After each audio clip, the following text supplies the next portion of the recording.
Welcome to the Magnolia Place Family Center. This facility was built back in 2008.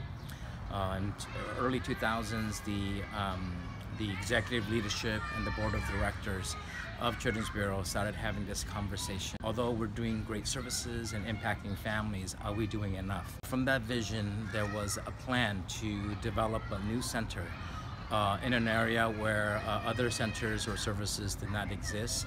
So after an exhaustive search, they located this neighborhood to kind of launch the Magnolia Place Family Center. So walk in.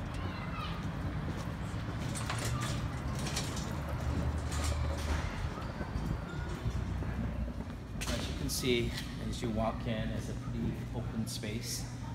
We have a variety of different furniture for folks to come, whether they're receiving services or whether they're just here waiting for their child to be done with a counseling session or a program. We want to make sure that this was very community friendly and a place that people felt safe and inclusive. Here what you have is a list of different events and activities that go on a daily basis.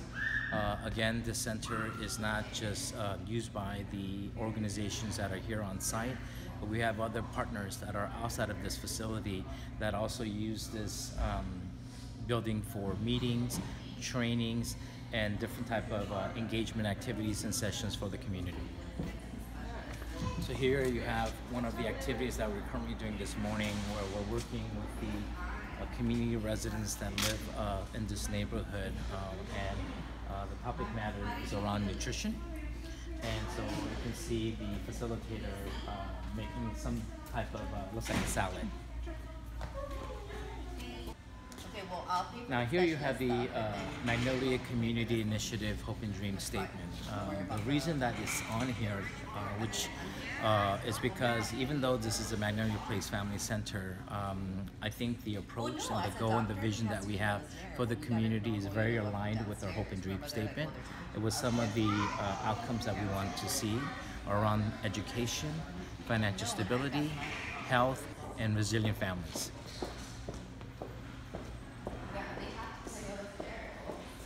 So one of the focuses in this community that we recognized immediately was the issue of education. And because, especially in Los Angeles and California, we don't have universal preschool, many of the children living in this neighborhood didn't have direct access to early childhood activities or services. So when this building was built, one of the intentional components that we want to make sure that it was here was the issue of literacy. So here we have our library. And this is pretty much a library that's open to the community. And in the afternoons, we have structured sessions, as well as families can come in here while they wait for their medical appointment or while they wait for the session. And just kind of walk in here and take any of these books. One of our first partners is Lyft. Lyft LA is a national program, and this is their Los Angeles base. And they are focusing on a generational approach to addressing the issue of poverty. And one of the strategies that they use is kind of financial coaching. We also have another partner, Jewish Free Loan Association. And what they do is they provide interest-free loans for eligible individuals and families. And why this is important is oftentimes in neighborhoods like the Magnolia Community catchment area, what we see is a lot of these check cashing facilities that charge an incredible amount of interest or fees for people to kind of cash checks or take out loans. So again, this is again a small effort to address some of those challenges that our families face. Here's another one of our pilot initiatives within the Magnolia Place Family Center. We call it the County Suite. The goal really was, how do we get county departments to work together and not in silos? So we have 3 county departments: the Department of Children and Family Services, Department of Public and Social Services, and the Office of Child Care Support. And knowing that just sharing a roof doesn't actually lead to collaboration or coordination, there's a lot of intentional dialogue and I think efforts to make sure that all three staff or departments that are housed here are familiar with one another. Wildwood Foundation is an organization that focuses on eco-literacy. They are like go to various schools and do a lot of hikes and different type of activities that really have to do with nature and looking at the ecosystem, and again relating to that ecosystem to neighborhoods and schools and how we as people, you know, kind of get along and work together.